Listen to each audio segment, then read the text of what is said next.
ඕහෝ මොකෝ සීන් එක? ඉන්න එක කඩාන යන්න බෑ. නෑ කඩාගෙන යන්න. කඩාන යන්න බෑ. අද දැම්ම නම් නවත්තන්න බෑ මෙහෙට. ඉස්සරහට ගිහිල්ලා නවත්තන්න බෑ. එහෙම සීන් එකක් දැනගෙන හිටියේ නේ. ඒකනේ. ඉස්සරහට යන්න බෑ. ඒවත් ගන්න බෑ. හරි හරි. මේ ගන්න. කොහෙන්ද එන්නේ ආලා? දුලත් කොහොම පිටින්ද? යන්නේ. නොච්චියාගමට.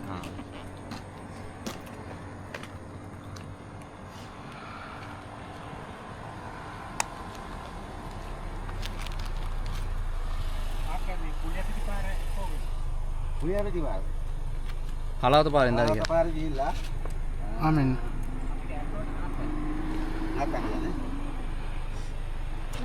ඉස්සර පොන්නේ තියනවා නේ. ඔව්.